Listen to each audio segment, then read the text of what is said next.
हिंदी में यूपीएससी की तैयारी से संबंधित प्रोग्राम्स को देखने के लिए सब्सक्राइब करें स्टडी IQ IAS हिंदी। नमस्कार, स्टडी IQ IAS हिंदी में आप सभी लोगों का बहुत बहुत स्वागत है। मैं विरद एक बार आपके समक्ष हाजिर हुआ हूँ। दोस्तों, यूपीएससी की आप तैयारी करते हैं और यूपीएससी की तैयारी करते समय आप विभिन्न सोर्सेज का इस्तेमाल करते हैं अपने स्टडी को, अपनी जो पढ़ाई है उसको समावेशित करने के लिए।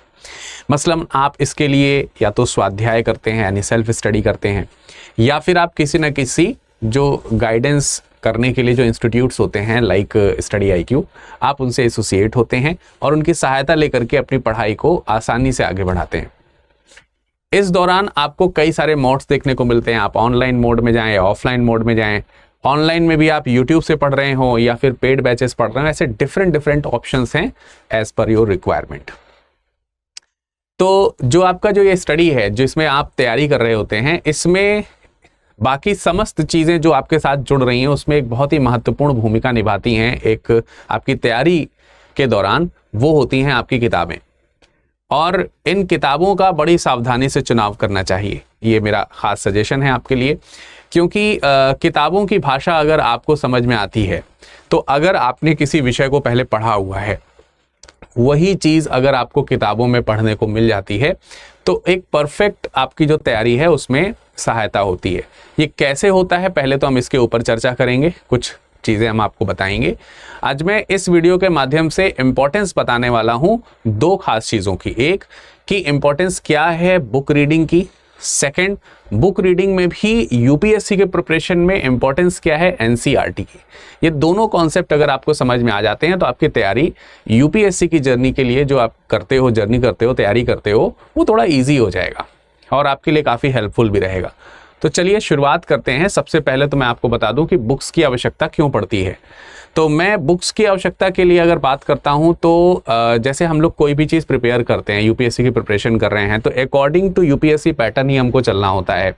नॉलेज एक अलग चीज़ है, नॉलेज तो होना ही चाहिए, ज्ञान जो है वो होना ही चाहिए, लेकिन एक दिन हमें औपचारिक रूप से परीक्षा कक्ष में बैठना है, एग्जाम हॉल में बैठना है और एग्जाम हॉल में बैठ करके जो चीज़ पूछी गई है उसके अकॉर्डिंग हमारा ज्ञान है या नहीं है वो हमें साबित करना होता है। और आप साबित करते हैं तो आप नेक्स्ट स्टेज में जाते हैं। तो मैं आपको बहुत ही कम समय में और बहुत ही कम शब्दों में सबसे पहले तो ये बता देना चाहता हूं कि आपको बुक्स की जरूरत अपनी पढ़ाई के दौरान कब पड़ती है। अकॉर्डिंग टू मी इसमें चेंजेस हो सकते हैं एज पर योर रिक्वायरमेंट, सबके अलग अलग तरीके होते हैं, लेकिन एक सरल तरीका जो मुझे मालूम है, जो मुझे लगता है कि आपके लिए हेल्पफुल हो सकता है, उसको मैं बताने का प्रयास करता हूं, आप उसे समझने का प्रयास कीजिए। देखिए, जब हम यूपीएससी की प्रिपरेशन करते हैं तो इसके कुछ सिंपल स्टेप हैं। यूपीएससी की प्रिपरेशन के कुछ सिंपल स्टेप हैं, जैसे कि अंत में हमको परीक्षा देनी है, ये हमको मालूम है। लास्ट स्टेज जो है हमारी क्या है, ये है परीक्षा। यहां पर हमें पहुंचना है और इसमें हमें सफल होना है, ये हमारा उद्देश्य है। ये हमारा क्या है, उद्देश्य है, परीक्षा में सफल होना, ये हमारा उद्देश्य है। तो जब ये हमारा उद्देश्य है तो जीरो से शुरू करके यहां तक कैसे पहुंचे कि हमें यहां पर सफलता मिले, उसके लिए एक रोड मैप मैं आपको बहुत ही कम शब्दों में बता देता हूं। सबसे पहली बात तो ये होना चाहिए कि आप कुछ भी कर रहे हो, दो ही चीजें कर रहे होंगे, या तो आप स्वाध्याय कर रहे होंगे यानी कि सेल्फ स्टडी कर रहे होंगे, या फिर आप किसी की गाइडेंस में तैयारी कर रहे होंगे। कोई भी हो सकता है, वो संस्था हो सकती है, व्यक्ति हो सकता है, एक्सपीरियंस पर्सन्स हो सकते हैं आपके घर के या मित्र वगैरह हो सकते हैं, कोई भी हो सकता है। तो आप किसी के गाइडेंस में तैयारी कर रहे हो। तो मान लेते हैं मैं यहाँ पर दो चीजें लेकर के चल रहा हूँ और दोनों में मान लेता हूँ कि आपने एक चीज कॉमन रखी है, वो ये है कि किसी की सहायता लेना। तो मैंने बताया कि आप या तो स्वाध्याय करते हैं या फिर आप गाइडेंस लेते हैं। अब जब आप गाइडेंस लेते हैं तो इसके भी दो फॉर्मेट हो सकते हैं, ऑनलाइन या ऑफलाइन, है ना। ऑनलाइन फॉर्मेट हो सकता है या ऑफलाइन फॉर्मेट हो सकता है। और मजे की बात तो यह है कि अगर आप स्टडी IQ के साथ जुड़ते हैं तो ये दोनों ही फॉर्मेट आपको मिलते हैं अब, ठीक है। ऑनलाइन भी हमारी सुविधाएं उपलब्ध हैं और अब ऑफलाइन भी सुविधाएं उपलब्ध हैं, ठीक है। तो जो भी आप जिस तरीके से भी जुड़ते हैं, तो ऑनलाइन और ऑफलाइन गाइडेंस जब आप लेते हैं तो मोस्टली आपको इसमें मिलती है क्लासेस, ठीक है। क्लासेस मिलती हैं, कक्षाएं मिलती हैं। जैसे स्टडी IQ की मैं बात करूं तो स्टडी IQ में अगर आप लाइव कोर्सेज में जुड़ते हैं तो कम से कम 3 घंटे की प्रतिदिन आपको कक्षा मिलती है। तो आपने 3 घंटे पढ़ा क्लास में, 3 आवर्स आपने दिए हैं क्लास में, ऑन एन एवरेज 3 आवर्स आपको देने पड़ते हैं, कभी थोड़ा ज़्यादा कभी थोड़ा कम, ऐसा रहता है, ऑन एन एवरेज रहता है। तो एक बार में हम एक सब्जेक्ट को कवर कर रहे होते हैं, और मेरी ख्याल से सुझाव भी सही है आप लोगों के लिए कि आप एक बार में एक सब्जेक्ट को तैयार करो, क्योंकि फिर बाद में सब मिक्स हो जाता है। तो आपने सब्जेक्ट पढ़ा, कोई भी सब्जेक्ट पढ़ रहे होगे तो उसमें कोई टॉपिक होगा, है ना, कोई भी आप सब्जेक्ट पढ़ रहे हैं तो उसमें कोई टॉपिक होगा, कोई शीर्षक होगा जिसे आप पढ़ रहे होंगे। अब पहला काम ये करना चाहिए कि जो लेक्चर आपको दिया जा रहा है, जहां आप पढ़ रहे हैं, आप पहले उसको ध्यान से सुने। क्यों? क्योंकि जो एडुकेटर होते हैं, इंस्ट्रक्टर्स जो होते हैं, जो आपके शिक्षक होते हैं, या जो आपके मेंटोर या गाइड जो कर रहे होते हैं आपको पढ़ने में, वो जिस भाषा में आपसे बात करते हैं वो बहुत ही सरल और बहुत ही सहज भाषा होती है। वो टॉपिक आपको अच्छी तरह से समझ में आ जाता है। दूसरी बात ये होती है कि टीचर्स जो होते हैं वो आपको कॉन्सेप्ट समझाने का प्रयास करते हैं, एंड बेसिक नीड जो है यूपीएससी की कॉन्सेप्ट समझना है। कॉन्सेप्ट समझने के बाद उसे व्यक्त करना है। 2 स्टेप्स हैं केवल, यूपीएससी का और कोई खेल नहीं है। आप किसी भी शीर्षक के कॉन्सेप्ट को समझ सकें और उसे व्यक्त कर सकें। इसमें इस बात का बहुत ज्यादा रोल नहीं होता कि आपको उसकी नॉलेज कितनी है, नॉलेज इन द सेंस कि आपको उसके जो स्टैटिक पॉइंट हैं या फिर ऐसे बिंदु जो याद करने वाले हैं, रटने वाले हैं, उस पर बहुत ज्यादा फोकस हम नहीं करते हैं। ये आपके अंदर ये चीज ऑटोमेटिक डेवलप हो जाती है, लेकिन कब हो जाती है? जब इन सब चीजों को कराया जाता है। तो भाई आपने कोई टॉपिक पढ़ा, उसे आपके टीचर ने बहुत अच्छी तरीके से सरल भाव में आपको बता दिया। अब आप कहेंगे सर यहां से लेकर के यहां तक जितनी चीज आपने बताई, इसमें बुक्स का तो कोई रोल है ही नहीं। यस, यहां तक बुक का कोई खास रोल आपको नहीं दिखता, बट यहां से आगे जो है वो बुक का रोल शुरू होता है। मेरे ख्याल से अगर आप यहां पर बुक का रोल शुरू करेंगे तो ज्यादा ठीक रहेगा। तो होगा क्या कि जो भी आपने XYZ जो भी टॉपिक पढ़ा है, कोई भी टॉपिक आपने पढ़ा, सपोज दैट आपने हिस्ट्री में इंडस वैली सिविलाइजेशन पढ़ा, IVC में शॉर्ट में लिख दे रहा हूं, आपने इंडस वैली सिविलाइजेशन पढ़ा, तो ये जो इंडस वैली सिविलाइजेशन आप पढ़ोगे, टीचर जो एक्सप्लेन करेगा आपको, वो आपके दिमाग में एकदम छपने लगेगा, छवि बनने लगेगी, आपका विचार वहां जाने लगेगा। अच्छा, हिस्ट्री के लिए मैं बता सकता हूं आपको कि इतिहास एक ऐसा विषय है ना जिसमें आपको भूत, भविष्य और वर्तमान तीनों में जी सकते हैं आप। और जितना आप हिस्ट्री में जीते हैं, जितना टाइम ट्रेवल करते हैं, टाइम ट्रेवल बहुत जरूरी है इसमें करना, टाइम ट्रेवल करना, इमेजिनेशन करना आना चाहिए। जितना परफेक्ट आप इमेजिनेशन करते हैं, टाइम ट्रेवल करते हैं, जितना इतिहास में जीते हैं आप, उतना इतिहास आपको आता है। ये मेरा मानना है इतिहास को लेकर के पर्टिकुलरली। तो मैंने टॉपिक का एग्जाम्पल भी इंडस वैली सिविलाइजेशन का दिया। जब आप इसको जीते हैं तो आपको लगता है कि अच्छा इंडस वैली सिविलाइजेशन में ऐसा ऐसा हुआ होगा। अब बात आती है कि यहां पर तो कॉन्सेप्ट आपको समझाए गए, अब बात आती है फैक्ट्स की। फैक्ट्स जो है वो आपको बहुत ज्यादा नहीं लिखाए जा सकते क्लास में, क्योंकि फैक्ट्स को लिखाने का कोई फायदा नहीं है, वो आपके बुक में ऑलरेडी लिखे हुए हैं। उन फैक्ट्स के कॉन्सेप्ट नहीं लिखे होते हैं, कई जगहों पर मिसिंग होते हैं, वो आपको समझाए जाते हैं। तो अब आपको क्या करना है, आपका जब यहां पर कॉन्सेप्ट क्लियर हो गया इस टॉपिक को पढ़ने का, तब यहां से रोल शुरू होता है। ये this is the first step, right, this is the first step, ये पहला चरण है। दूसरे चरण में आपको यहां पर किताबों का इंतजाम करना है। किताबें, यहां पर किताबें आपके लिए महत्वपूर्ण भूमिका निभाने लगती हैं, क्योंकि अब होता यह है कि जो चीज आपने यहां पे पढ़ी है वो सरल भाषा में पढ़ी है, लेकिन उसी की साहित्यिक भाषा थोड़ी कॉम्प्लेक्स लैंग्वेज हो जाती है, वो थोड़ी सी जटिल हो जाती है किताबों की भाषा, क्योंकि एक बहुत ही सधे हुए शब्दों का प्रयोग करके उसमें लिखा जाता है। तो वो सधे हुए शब्द अब आपको तकलीफ नहीं पहुंचाते, क्योंकि उसके कॉन्सेप्ट आप समझ चुके हैं। उसमें कोई कठिन वर्ड भी आता है, इनफैक्ट तो आप उसे डिकोड कर लेते हैं अच्छी तरीके से। तो यहां किताबें पढ़ना आसान हो जाता है।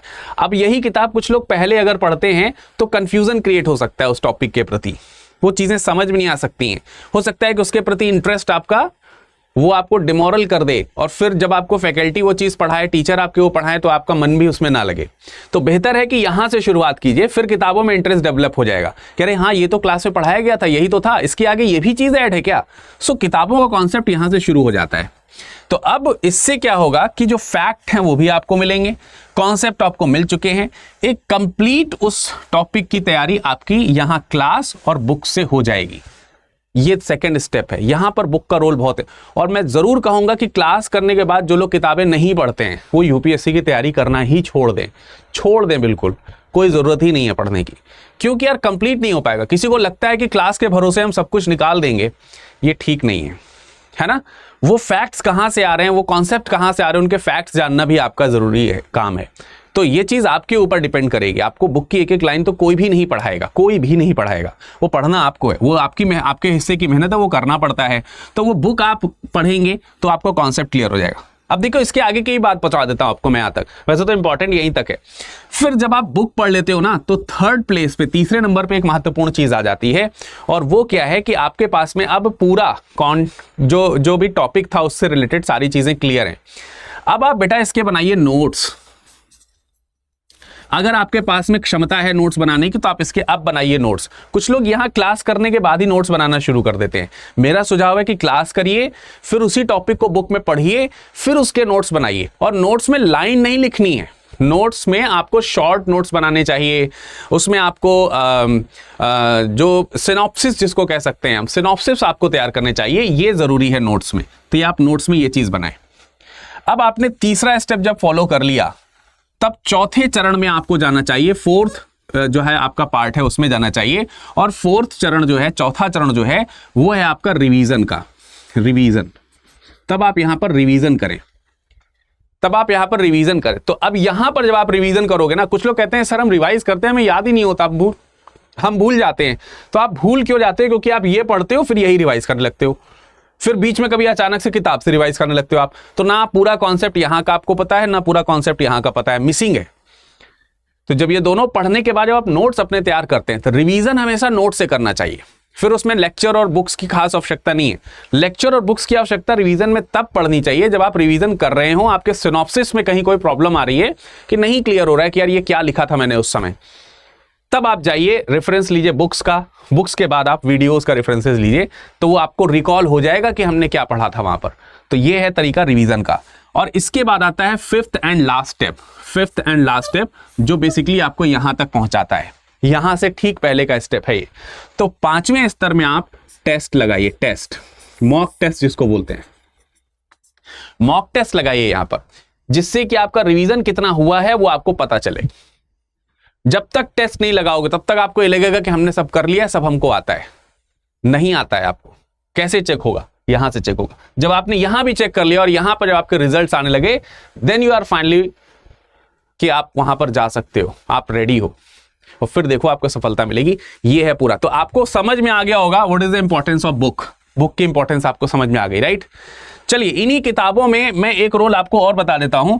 एक तो आपको टॉपिक वाइज जो सब्जेक्ट, जो आपके बुक्स जो हैं वो दो तरीके से पढ़नी चाहिए। जैसे आप हिस्ट्री की बुक पढ़ रहे हैं तो हिस्ट्री के लिए अच्छे अच्छे जो सोर्सेज हैं आप वो वहां से लेकर के किताबें पढ़ सकते हैं। लेकिन एक मैं यूनिवर्सल बुक बता रहा हूं जो पढ़ना ही पढ़ना होता है आपको, और वो है एनसीईआरटी की। एनसीईआरटी, बहुत सारे लोगों को लेकर के बड़ा कंफ्यूजन है कि एनसीईआरटी की बुक्स पढ़ें कि ना पढ़ें। एनसीईआरटी की बुक्स बेटा जरूर पढ़िए, बहुत जरूरी है पढ़ना, क्योंकि यहां से डायरेक्ट क्वेश्चंस आते हैं, प्रीलिम्स में भी आते हैं और मेंस में भी आते हैं। मैं आपको एक डेमोन्स्ट्रेशन दिखा सकता हूं कि एनसीईआरटी में 2023 से ही 2 क्वेश्चन पूछे गए थे इतिहास विषय के, डायरेक्ट क्वेश्चन एनसीईआरटी से पूछे गए थे। सो कोई ये कैसे डिनाई कर सकता है कि एनसीईआरटी से क्वेश्चंस नहीं आते? Just have a look. यहां पर देखिए जरा, मैं आपको यहां पर एक ये दिखा देता हूं। ये देखिए, ये क्वेश्चन पेपर है। मैं थोड़ा बड़ा कर देता हूं इसे। ये क्वेश्चन पेपर है 2023 का। जरा देखिए, यहां पर नजर डालिए इसके ऊपर। क्या कह रहा है? भारत में औपनिवेशिक शासन में आदिवासियों को कैसे प्रभावित किया और औपनिवेशिक उत्पीड़न के प्रति आदिवासी प्रतिक्रिया क्या थी।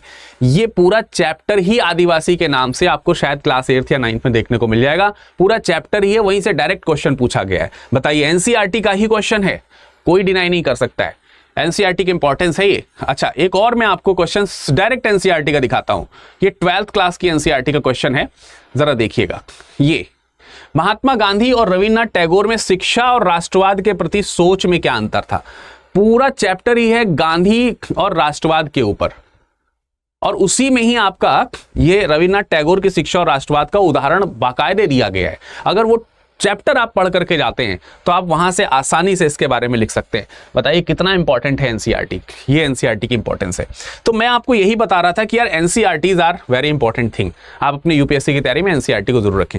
और मैं आपको सलाह दे सकता हूं खास तौर से 5 सब्जेक्ट के लिए, हिस्ट्री यानी कि इतिहास, ज्योग्राफी यानी कि भूगोल, पॉलिटी यानी कि राजनीति विज्ञान जो है आपका, फिर उसके बाद इकोनॉमिक्स यानी अर्थशास्त्र जो है, और साइंस एंड टेक, ठीक है, विज्ञान एवं प्रौद्योगिकी। इन 5 किताबों को पढ़ना बहुत ज्यादा जरूरी है। यहां से क्वेश्चंस आपके एग्जाम में आते हैं, प्रीलिम्स और मेंस दोनों में। एक डेमो मैंने आपको दिखाया अभी, और आप जाके वेबसाइट पे चेक कर लीजिएगा, मैंने भी यूपीएससी की वेबसाइट से ही डाउनलोड करके आपको दिखाया है। तो ये जो 5 किताबें, ये पढ़ना बहुत जरूरी है। लेकिन इनके साथ एक दिक्कत आती है आपको, एनसीईआरटी की जो 5 बुक्स हैं, इनके जो टॉपिक्स हैं, अच्छा वो भी आपको क्लास 6 से लेकर के 8th तक तो पढ़ना मस्ट है, और 12th तक जाना और ज्यादा मस्ट है। मतलब 8th तो नहीं, मैं 12th कहूंगा सीधा मैं यहाँ पर 12th कहूंगा कि आप 6 से लेकर के 12th तक की ये बुक्स जो है आप जरूर पढ़ें। और 6 से लेकर के 12th तक की आप जब ये बुक्स पढ़ते हैं तो दिक्कत यहाँ पर ये आती है कि टॉपिक जो है कोई आपका क्लास 6 में मिलेगा, वही टॉपिक आपको बाद में क्लास 7th मिलेगा, वही टॉपिक हो सकता है क्लास 12th में बाद में आपको मिले। तो ये बड़ा कॉम्प्लेक्स हो जाता है चीज़ों को समझना। कोई चीज़ इस तरीके से कॉम्प्लेक्स हो जाती है तो आपको नीड पड़ती है कि यार इसे कोई ईजी कर दे, कोई सरल कर दे, कोई सिंप्लीफाई कर दे उसको। तो सिंप्लीफाई किया है हमने और हमारी टीम ने, और सिंप्लीफाई करके आपको एनसीईआरटी की पूरी सीरीज अवेलेबल कराई है जस्ट लाइक दिस। आप यूपीएससी स्टडी आईक्यू की वेबसाइट में जाइए, वहां पर स्टोर ऑप्शन पे क्लिक कीजिए। स्टोर ऑप्शन पे जब आप क्लिक करेंगे तो यहां पर आपको बुक्स का ऑप्शन दिखेगा, बुक्स में जाइए। बुक्स में जब आप जाएंगे तो आपको एनसीईआरटी की देखिए यहां पर सेट ऑफ 5 बुक्स लिखी हुई हैं। यहां पर इंग्लिश में भी आपको देखने को मिल जाएगी, हिंदी में भी आपको देखने को मिल जाएगी सेट ऑफ 5। देखिए सिंप्लीफाइड सीरीज सेट ऑफ 5 पुस्तकों का सेट सरलीकृत। जब आप इस पर क्लिक करेंगे तो आपको ये 5 किताबों का सेट दिख जाएगा। और मैं आपको रिकमेंड करूंगा कि बिफोर दिस आप इसकी डिटेल एक बार पढ़ लें। हमने बहुत अच्छी तरीके से इसमें कंपाइलेशंस जो है वो किए हुए हैं विद एग्जांपल। मैं आपको इसका पीडीएफ डाउनलोड करके दिखाता हूं। सीधे पीडीएफ से आपको चीजें, बाय नाउ के ऑप्शन पे जाके आप क्लिक कर सकते हैं। पीडीएफ भी आपको यहां पे मिलेगा। आप व्यू पीडीएफ पे जाओगे तो इस तरीके का एक पीडीएफ डाउनलोड हो जाएगा। तो ये पीडीएफ आपके लिए बहुत इंपॉर्टेंट है। ये पीडीएफ, आप इस पीडीएफ को एक बार पढ़ लो, जिससे कि आपको पता चल जाए कि बुक्स जो है वो कैसी अवेलेबल कराई गई हैं। तो आप सेट ऑफ 5 हिंदी में उपलब्ध है, इंग्लिश में भी उपलब्ध है। You can buy both in Hindi and English separately, अलग अलग आप उसको बाई कर सकते हैं एज पर योर रिक्वायरमेंट। तो हिंदी में देखिए यहाँ पर एनसीईआरटी के सरलीकृत सीरीज है, आप देख सकते हैं एक एक, ठीक है। इसमें सब कुछ है, 6 से 12 तक का इसमें कंपाइलेशन है। इतिहास का भी 6 से 12 कंपाइलेशन है, अर्थव्यवस्था का भी 6 से 12 का कंपाइलेशन है। इसी तरीके से विज्ञान और प्रौद्योगिकी का भी 6 से 11 तक का कंपाइलेशन है, और भूगोल का 6 से 12 तक का कंपाइलेशन है। तो ये आपका सरलीकृत करके दिया हुआ है। मैं आपको हिस्ट्री का एक बार दिखाता हूं, या किसी भी बुक का एक बार आपको मैं दिखा दूं। ये बुक इस तरीके की रहेंगी, ये हार्ड कॉपी में आएंगी आपके पास, लेकिन उसका मैं एक स्वरूप आपको जस्ट यहां पर दिखा रहा हूं। देखिए जैसे कक्षा 6 है, उसके जो टॉपिक्स हैं वो हैं यहाँ पर, फिर 7 के टॉपिक हैं, और बहुत ही सरल तरीके से आपको यहाँ पर दिया गया है सारे। जैसे हिस्ट्री का मैं टॉपिक आपको दिखाता हूं। देखिए यहाँ पर हिस्ट्री की बात करता हूं, ये कोई भी, क्योंकि मैं हिस्ट्री आपको पढ़ाता हूं अक्सर, तो मैं आपके लिए सहज रहूंगा उस चीज को समझाना, थोड़ा मेरे लिए भी सहज रहेगा। देखिए ये इतिहास है 6 से 12 तक। मूल अवधारणाओं पर विशेष फोकस रखा गया है, सारगर्भित और स्पष्ट जो है इसमें भाषा का प्रयोग किया गया है, वर्गीकृत किया गया है विषयवार। एनसीईआरटी के अपडेटेड कंटेंट इसमें रखे गए हैं, और मूल्यांकन के लिए आपको इसमें अभ्यास प्रश्न भी दिए गए हैं। कैसे दिए गए वो मैं अभी आपको दिखाता हूं, जरा देखिए। सबसे पहले तो प्रस्तावना है जैसे होती है, फिर उसके बाद ये देखिए विषय सूची, एकदम एनसीईआरटी वाली ही विषय सूची है। कक्षा 6 है, फिर 7 है, ठीक है, 7 है। देखिए ये देखिए जनजातियां, खाना बदोश और एक जगह से बसे हुए समुदाय, यहां से क्वेश्चन उठाया गया है ना। उसके बाद देखिए यहां पर आदिवासी और दिकु और स्वर्ण युग की परिकल्पना, यहां से क्वेश्चन उठाया गया, जो मैंने अभी आपको एग्जाम में दिखाया, उसमें दिखाया था, ठीक, यहां से क्वेश्चन आ रहा है। भारत में देखिए राष्ट्रवाद से क्वेश्चन आ रहा है ना, समकालीन भारत, और ये देख सकते हैं आप, सब कुछ वहीं से आ रहा है, सब कुछ वहीं से क्वेश्चंस आपके बनते हुए दिख रहे हैं। महात्मा गांधी और राष्ट्रीय आंदोलन, सीधे सीधे ये महात्मा गांधी वाला क्वेश्चन यहां से आया हुआ है। तो इस तरीके से 12 तक के सारे टॉपिक्स जो है उसमें कवर किए गए हैं। मैं आपको प्रतिदर्श पेज दिखा देता हूं, यानी कि एक डेमो पेज दिखा देता हूं। जैसे चैप्टर नंबर 2 है, चैप्टर नंबर 2 इस तरीके से बहुत ही अच्छे फॉन्ट में, जहां रिक्वायरमेंट है वहां पर, यहां पर देखिए मैप बनाया गया, बहुत ही क्लियर मैप है। मैं आपको बड़ा करके दिखा देता हूं, बहुत ही क्लियर मैप आपको यहां पर दिख रहा होगा, ठीक है, ये दिखेगा आपको। इस तरीके से आपको टॉपिक वाइज सब कुछ पढ़ने को मिलेगा, और सब एक जगह पर कंपाइल्ड होगा, बहुत अच्छी तरीके से कंपाइल्ड है। जहां पर टेबल की जरूरत है वहां टेबल है, जहां मैप की जरूरत है वहां मैप है। अब देखिए यहाँ पर क्वेश्चंस भी रिलेटेड टॉपिक्स के दिए गए हैं, तो आप टॉपिक की प्रैक्टिस भी लगे हाथ कर सकते हो। तो ये सब बहुत अच्छी तरीके से यहाँ पर दिया है। आप इस तरीके से एक बार देख लो, देख रहे हैं, जहां पर इंडेक्सेस की जरूरत है वहां पर इंडेक्सेस बनाए गए हैं।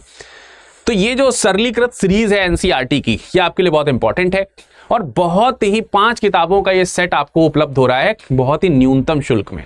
आइए दिखाते हैं न्यूनतम शुल्क में कैसे आप इसे ले सकते हैं।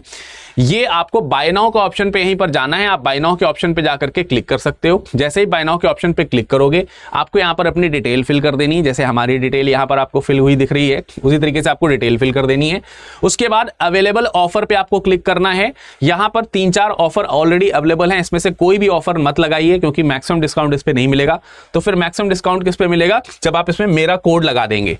और मेरा कोड क्या है? मेरा कोड है VIRADLIVE, विरद लाइव, कोई स्पेस नहीं देना है। अप्लाई कर दीजिए और देखिए आपको ये 1300 रुपए की किताबें मिल जाएंगी जो कि 1500 रुपए की थी।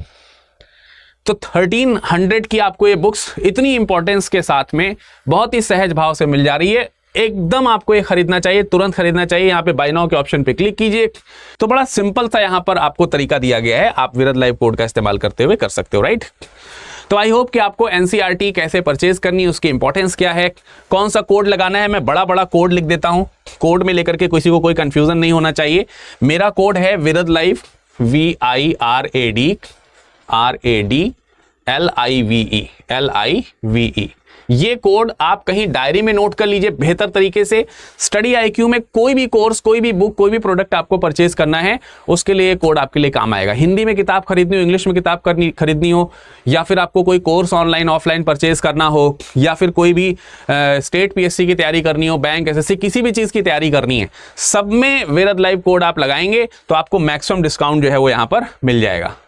मैक्सिमम डिस्काउंट जो है वो आपको यहाँ पर मिल जाएगा। ये वी है भैया, ठीक है, विरद लाइव, ठीक है। और किसी प्रकार की परेशानी है आपको तो आप मुझे संपर्क कर सकते हैं virad.dubey @studiiq.com। यहां पर आप मुझसे संपर्क कर सकते हैं। ये हमारा ईमेल एड्रेस है।